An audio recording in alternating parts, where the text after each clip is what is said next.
Everyone, welcome back to my channel. कैसे हो आप सभी? आई एम श्योर कि आप सभी लोग ठीक होंगे। तो चलिए हम लोग आज का वीडियो स्टार्ट करते हैं। आज के वीडियो में हम लोग जो है ग्लूकोमा वाला क्वेश्चन डिस्कस करेंगे।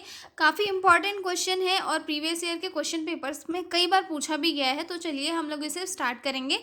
मैं आपको बहुत ही सिंपल और ईजी लैंग्वेज में समझाऊंगी, ठीक है।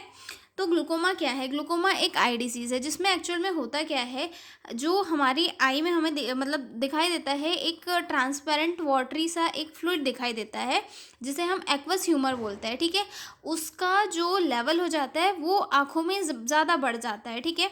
अब ये ट्रांसपेरेंट जो दिखाई दे रहा है ये क्या है? एक फ्लूइड है, वाटरी फ्लूइड है, एक्वस ह्यूमर जिसे कहा जाता है, ठीक है। तो इसका अमाउंट कुछ रीज़न की वजह से या फिर कुछ कॉजेज़ की वजह से ज़्यादा हो जाता है। हो सकता है फैमिली हिस्ट्री के कारण हो सकता है, या फिर अदर किसी फैक्टर के कारण एक्वस ह्यूमर का जो अमाउंट है वो बढ़ जाता है, या फिर जो है हो सकता है इसका ड्रेनेज प्रॉपरली नहीं हो पा रहा है। उस रीज़न से इसका जो लेवल है वो आँखों में बढ़ जाता है, जिसके कारण क्या हो जाता है? इंट्राओकुलर प्रेशर बढ़ जाता है। जैसे कि जो आँखों के अंदर एक पर्टिकुलर अमाउंट में जो फ्लूइड प्रेजेंट होना था उस अमाउंट से ज़्यादा अमाउंट में फ्लूइड प्रेजेंट हो जाता है, जिसके कारण आँखों में तनाव आ जाता है, प्रेशर जो है बढ़ जाता है, जिसके कारण जो आँखों में ऑप्टिक नर्व प्रेजेंट होती है जो हमारे ब्रेन से कनेक्ट होती है वो डैमेज हो जाती है, ठीक है। ऑप्टिक नर्व्स क्या करती है? सिग्नल्स ले जाने का काम करती है, लेकिन इंट्राओकुलर प्रेशर जब बढ़ जाता है कुछ रीज़न के कारण, तो जो ऑप्टिक नर्व्स हो जाती है वो डैमेज हो जाती है, और ऑप्टिक नर्व्स के डैमेज होने की वजह से पर्सन को विजन लॉस की कंडीशन जो है वो देखने के लिए मिलती है, ठीक है। अब ये एक ऐसी डिसीज़ है जो बहुत धीरे धीरे होती है और इवन पर्सन को समझ में भी नहीं आती है, इसीलिए जो है इसे साइलेंट थीफ ऑफ साइट भी कहा जाता है, क्योंकि ये बहुत धीरे धीरे होती है, काफ़ी क्रोनिक डिसीज़ होती है और जो है सब पर्सन में ब्लाइंडनेस को कॉज करती है, ठीक है। तो जैसे कि आप लोग यहाँ पे देख रहे हो कि build up of aqueous humour fluid, और जो यहाँ पर जो एक्वस ह्यूमर फ्लूइड है वो ज़्यादा बढ़ गया है, जिसके कारण जो ऑप्टिक नर्व्स है वो डैमेज हो गई है और पर्सन को ब्लाइंडनेस जो है वो कॉज हो गई, ठीक है। तो समझ में आ गया कि ग्लूकोमा क्या है। ग्लूकोमा कुछ नहीं है, सिर्फ ऐसी कंडीशन है कि जिसमें ऑप्टिक नर्व्स जो है वो डैमेज हो जाती है पर्सन की। किस रीज़न की वजह से? क्योंकि आँखों में इंट्राओकुलर प्रेशर जो है वो बढ़ गया है।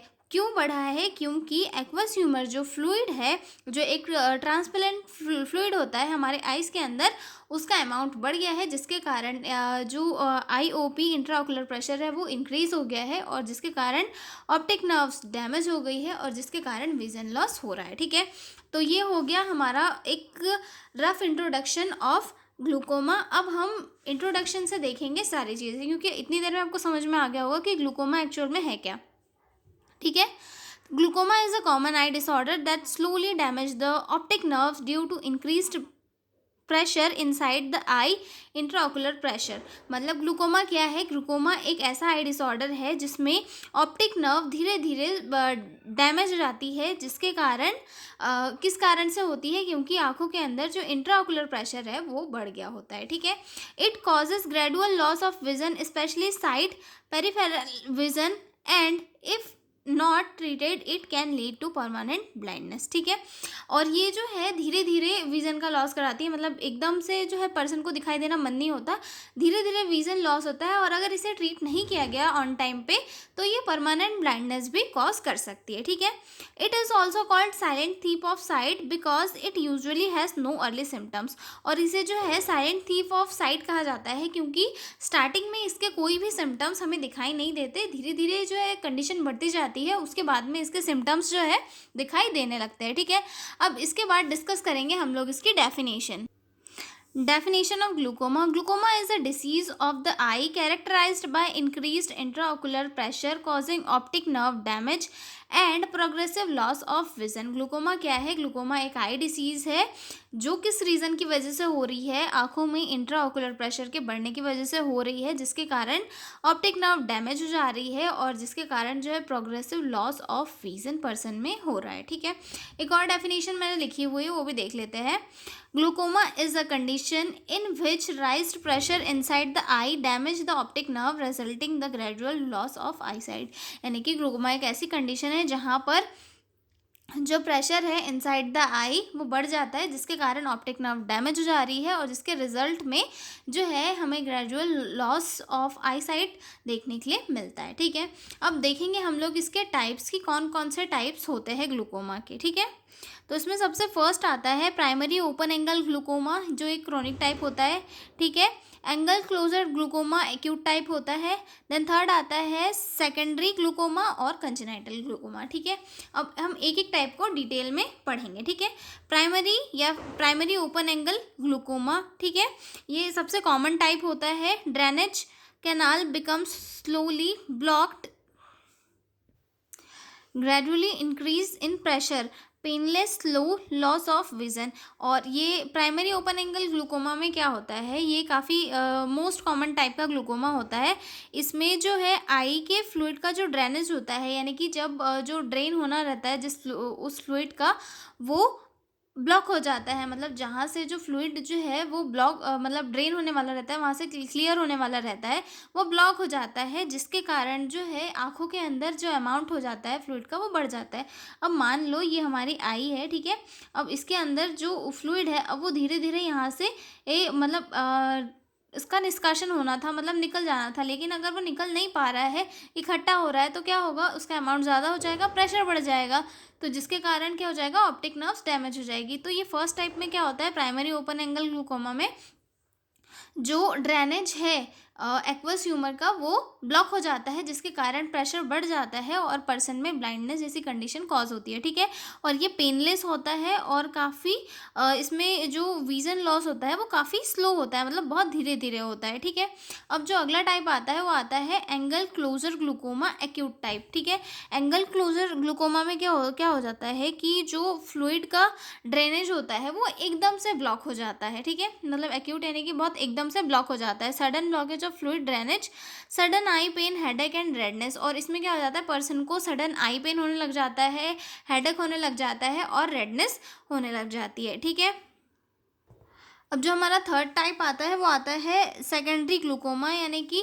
ये अदर रीज़न की वजह से हो सकता है, जैसे कि इंजरी की वजह से हो सकता है, इन्फेक्शन की वजह से हो सकता है, या फिर स्टेरॉइड्स के यूज़ की वजह से हो सकता है, डायबिटिक रेटिनोपैथी या फिर डायबिटीज़ मेलाइटस, ये जो अदर डिसीजेस हैं उनकी वजह से जो कॉज होता है उसे हम सेकेंडरी ग्लूकोमा कहते हैं। ठीक है, कंजेनाइटल ग्लूकोमा, कंजेनाइटल वर्ड से समझ में आ रहा है कि बच्चे को जो है जब वो मदर की वूम में था उस टाइम पे बर्थ डिफेक्ट के कारण जो है या फिर डेवलपमेंटल डिफेक्ट के कारण जो है बच्चे में ग्लूकोमा हमें देखने के लिए मिल सकता है। ठीक है, अब आगे देखेंगे हम लोग इसके कॉजेज़ कि हमें कॉजेज़ या फिर रिस्क फैक्टर क्या क्या हो सकते हैं ग्लूकोमा के। ठीक है, जिसमें सबसे फर्स्ट आता है इंक्रीज्ड प्रोडक्शन और decreased drainage of the aqueous humour. जैसे कि हमने देखा कि जो एक्वस ह्यूमर एक क्लियर फ्लूइड होता है हमारी आंखों के अंदर, अगर उसका जो प्रोडक्शन है वो बढ़ जाता है ज़्यादा अमाउंट में, और या फिर उसका जो ड्रेनेज है अगर वो रिड्यूस हो जाता है, तो उन रीजंस की वजह से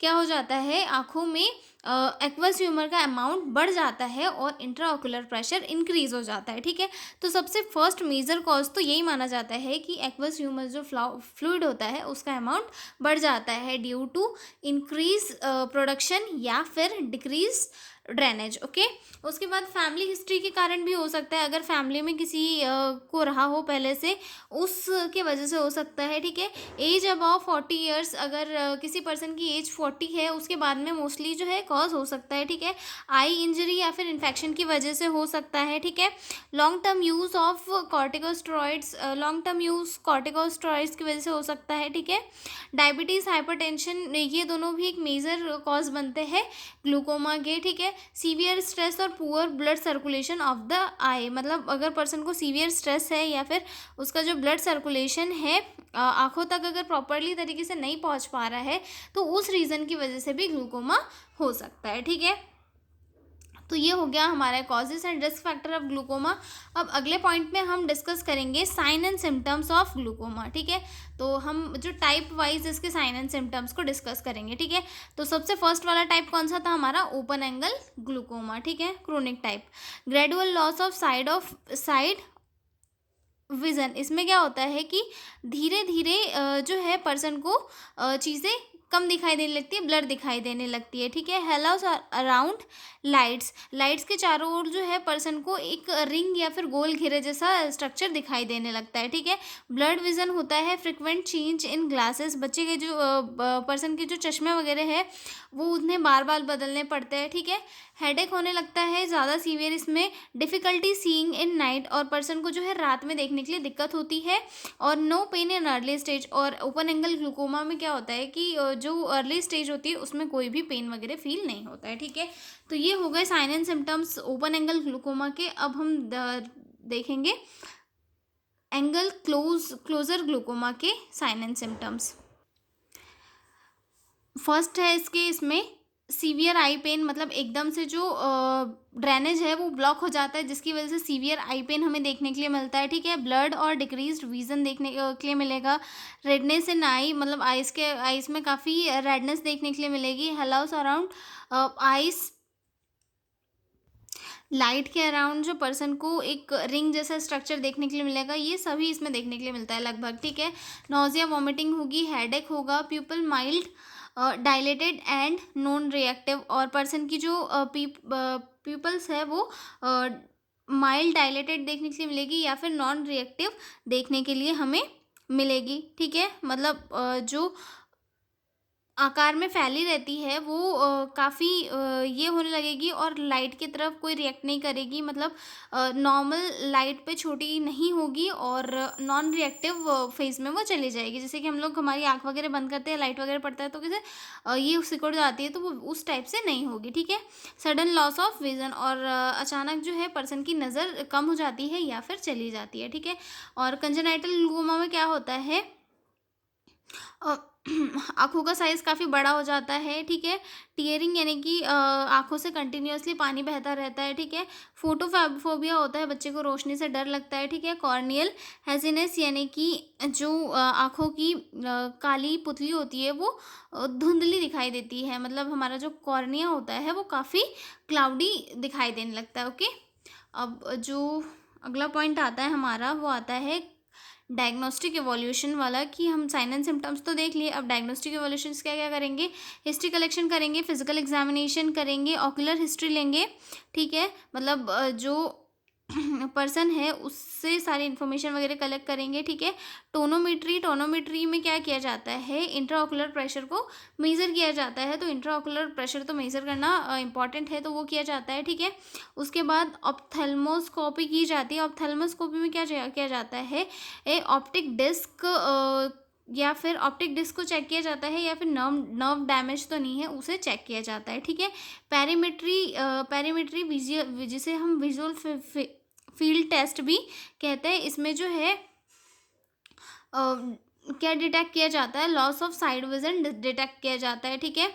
उसके बाद गोनियोस्कोपी किया जाता है। गोनियोस्कोपी में जो है ड्रेनेज एंगल को डिटेक्ट किया जाता है या फिर एग्जामिन किया जाता है, ठीक है। ऑप्टिक नर्व इमेजिंग यानी इसमें क्या किया जाता है, जो नर्व फाइबर्स है उनकी थिकनेस या उनकी लेयर्स की थिकनेस को चेक किया जाता है, ठीक है। अब हमने डायग्नोस्टिक इवोल्यूशन देख ली, अब हम लोग जो है इसके मेडिकल मैनेजमेंट को देखेंगे, ठीक है। जिसमें सबसे फर्स्टली तो हम लोग देखेंगे बीटा ब्लॉकर्स, क्योंकि पेशेंट को जो है बीटा ब्लॉकर्स दिए जाते हैं ताकि जो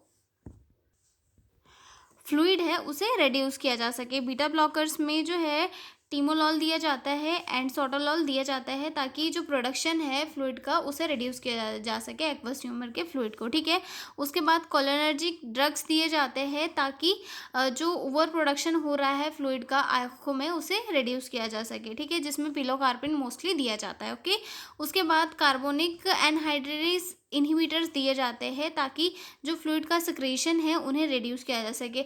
ओवरऑल इसमें क्या हो रहा है कि जो इंट्राऑकुलर प्रेशर है वो बढ़ जा रहा है, उसे रिड्यूस करने के लिए जो है सारे ड्रग्स लगभग दिए जाते हैं, ठीक है, जिसमें डोरजोलामाइड दिया जाता है और मेथाजोलामाइड दिया जाता है, ठीक है। उसके बाद एड्रेनर्जिक एगोनिस्ट दिए जाते हैं, जिसमें एपिनेफ्रिन दिया जाता है ताकि इंट्राऑकुलर प्रेशर को रिड्यूस किया जा सके, ठीक है।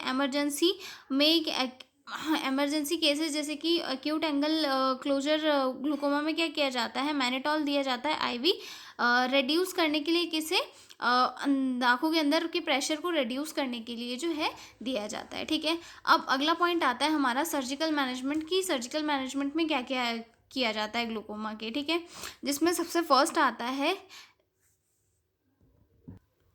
लेज़र ट्रैबेकुलोपैथी। इसमें क्या किया जाता है, मतलब ये जो प्रोसीजर है ये एक सर्जिकल प्रोसीजर होता है जो मोस्टली ओपन एंगल ग्लूकोमा के लिए किया जाता है। ठीक है, जो क्रोनिक टाइप वाला ग्लूकोमा होता है उसकी कंडीशन में जो इसे किया जाता है। इसकी प्रोसीजर में क्या करते हैं डॉक्टर, लेज़र बीम से जो है ट्रॉबेकुलर मेशवर्क यानी कि जो ड्रेनेज एरिया होता है फ्लूइड का, एक्वस ह्यूमर का जो ड्रेनेज एरिया होता है उसे ट्रीट करता है। इससे फ्लूइड्स के निकलने के लिए रास्ता बन जाता है और प्रेशर कम हो जाता है। एक सिंपल अगर इसमें बताओ तो लेज़र से जो है आई के अंदर नया पासेज बनाया जाता है ताकि फ्लूइड को ईजिली बाहर निकाल दिया जा सके और जो प्रेशर है वो रिड्यूस हो जाए। ठीक है, procedure, a laser beam is directed eight trabecular meshwork, the drainage area of the eye. The laser create small opening to improve fluid outflow. As result intraocular pressure is decreased. Laser trabeculoplasty में क्या किया जाता है कि जो area होता है जहाँ पे फ्लूइड का ड्रेनेज होना होता है उसे वहाँ पर ओपनिंग बना दी जाती है थोड़ी सी कि जो फ्लूइड है उसको एक्सक्रीट आउट कर सके। तो वहाँ से क्या हो जाता है कि फ्लूइड वहाँ से निकलने लग जाता है और जो आँखों का प्रेशर है वो रिड्यूस हो जाता है। ठीक है, और इसके आफ्टर सर्जरी में कुछ केयर की जाती है, जैसे कि कंटिन्यू आई ड्रॉप वगैरह दी जाती है पेशेंट को और रेगुलर फॉलोअप के लिए जो है बोला जाता है कि आप जो है कंटिन्यूस इंट्राओकुलर प्रेशर मॉनिटरिंग कराते रहे, क्योंकि हो सकता है बाद में भी कभी जो प्रेशर है वो इंक्रीज हो जाए। ठीक है, अब जो अगला पॉइंट आता है वो है अगली जो सर्जरी आती है वो है ट्रेबेकुलोटॉमी। जो ट्रेबेकुलोटॉमी है ये किसके लिए यूज़ किया जाता है, ओपन एंगल ग्लूकोमा के लिए यूज़ किया जाता है। ठीक है, जब मेडिसिन और लेज़र से कोई भी बेनिफिट नहीं मिल रहा हो तो उस कंडीशन में इसे यूज़ किया जाता है। ठीक है, इस प्रोसीजर में क्या होता है डॉक्टर स्क्लेरा जो मतलब यानी कि जो वाइट लाइनिंग होती है उसमें एक छोटा सा ओपनिंग बनाता है। इसके नीचे से एक फिल्टरिंग ब्लैब छोटी सी एक पाउच बनाई जाती है। मतलब इसमें जो स्क्लेरा होता है उसके अंदर एक छोटा सा फ्लैप एक स्मॉल ओपनिंग बनाता है जिसमें एक छोटी सी पाउच बनाता है। इस पाउच से जो फ्लूइड है उसे ड्रेन कर दिया जाता है और आई का प्रेशर कम कर दिया जाता है। ठीक है, अगर सिंपल मैं बताऊँ तो आई के अंदर एक नया ड्रेनेज चैनल बना दिया जाता है इस सर्जरी के अंदर ताकि फ्लूइड जो है वो बाहर निकल जा सके। ठीक है, इस प्रोसीजर में क्या होता है, the surgeon create a small flap in the white part of the I called sclera. Under this flap, filtering blab, teeny blaster-like pouch is made. Aqueous fluid drain into this blab and get absorbed surrounding tissue. Result, eye pressure is reduced. मतलब overall जो है ये ट्रैबेकुलोटॉमी में क्या किया जाता है, एक नया एरिया बना दिया जाता है ताकि वहाँ से एक्वस ह्यूमर जो है वो ड्रेन हो सके। ठीक है, अब अगला पॉइंट जो आता है वो आता है हमारा पेरिफेरल आइरिडो टॉमी। ठीक है, पेरिफेरल आइरिडोटॉमी में क्या किया जाता है, ये किस केस में यूज़ किया जाता है, एंगल क्लोजर ग्लूकोमा में, यानी कि जो एक्यूट टाइप वाला होता है जो सडन जहाँ पर ड्रेनेज ब्लॉक हो जाता है उस कंडीशन में इसे किया जाता है। यहाँ पे क्या किया जाता है, a tiny hole is made in the iris to allow normal fluid movement and relieve pressure. इसमें क्या किया जाता है कि डॉक्टर्स आयरिस में एक छोटा सा टिनी हॉल बनाता है जिससे कि फ्लूइड फ्लो नॉर्मल हो जाता है और प्रेशर रिड्यूस हो जाता है। ठीक है, समझ में आ गया। अब जो अगला पॉइंट आता है, अगली सर्जरी आती है एक्वस शंट या फिर ड्रेनेज इम्प्लांट। एक्वस शंट या फिर ड्रेनेज इम्प्लांट किस कंडीशन में किया जाता है, जब आई के अंदर इसमें क्या किया जाता है कि आई के अंदर पाइप जैसा शंट लगा दिया जाता है जिससे एक्स्ट्रा फ्लूइड बाहर निकाल दिया जा सके। ठीक है, और ये जो है काफ़ी सीवियर की कंडीशन में किया जाता है। ठीक है, जब प्रीवियस सर्जरीज फेल हो जाती है तो उस कंडीशन में जो इसे किया जाता है। ठीक है, अब उसके बाद जो हमारा अगला पॉइंट आता है वो आता है साइक्लोफोटो कोएगुलेशन, साइक्लोफोटो कोएगुलेशन में क्या किया जाता है, ये एकदम एंड स्टेज ग्लूकोमा जहाँ विजन ऑलमोस्ट खो चुका है उस कंडीशन में इसे किया जाता है। इसमें क्या किया जाता है, लेज़र से फ्लूइड बनाने वाली जो जगह होती है, जो ग्लैंड होती है, उसे थोड़ा डैमेज कर देते हैं ताकि फ्लूइड कम बनाए और प्रेशर कम हो सके। ठीक है, इसमें जो है लेज़र से सिलियरी बॉडी जो होती है जहाँ से फ्लूइड का फॉर्मेशन होता है उसे थोड़ा पार्शियली डिस्ट्रॉय कर दिया जाता है ताकि फ्लूइड का प्रोडक्शन कम हो और पेशेंट का इंट्राऑक्यूलर प्रेशर जो है वो रिड्यूस रहे। ठीक है, तो ये होगा हमारा सर्जिकल मैनेजमेंट। अब आगे देखेंगे हम लोग इसकी नर्सिंग डायग्नोसिस। ठीक है, तो नर्सिंग डायग्नोसिस में मैंने फर्स्ट डायग्नोसिस बनाई है, disturb sensory perception related to increased intraocular pressure as evidenced by blurred vision seeing halos and around lights. ठीक है, सेकेंड है acute pain related to increased intraocular pressure and inflammation evidence by headache and redness. Third बनाई है anxiety related to fear of vision loss, lack of knowledge about disease evidence by worry, asking frequent question about blindness. Then fourth आता है risk for injury related to blurred vision evidenced by difficulty in walking. Then fifth आता है deficient knowledge related to lack of information about glaucoma and its management evidence by patient unaware about eye drop use of importance and regular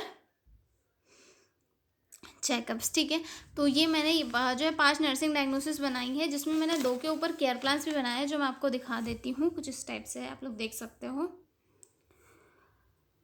सबसे first में जो है serial number है, then nursing assessment, diagnosis, goal, planning, implementation, rationale, then evolution लिखा हुआ है। ठीक है, तो यहाँ पर सब्जेक्टिव डाटा है, ऑब्जेक्टिव डाटा है, देन डायग्नोसिस है, then goal, planning, implementation, then rationale and evolution. ठीक है, आप लोग देख सकते हो इसे।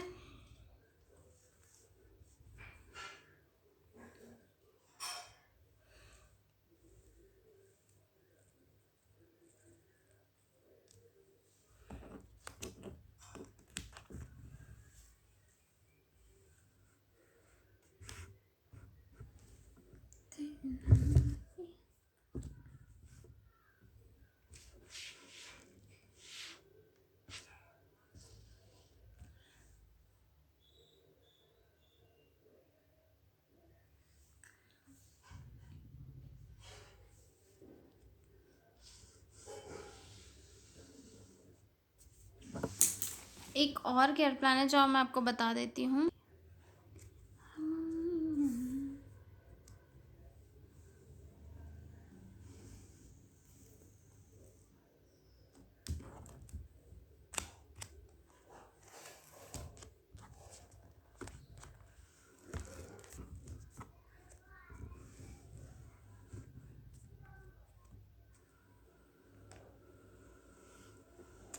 इसके बाद जो है हेल्थ एजुकेशन लिखना काफ़ी इंपॉर्टेंट होता है, तो आप लोग इसमें हेल्थ एजुकेशन भी ऐड करके जो है एक अच्छा सा क्वेश्चन बना सकते हो। तो चलिए मिलते हैं अगले वीडियो में एक नए क्वेश्चन के साथ, तब तक ले बाय बाय।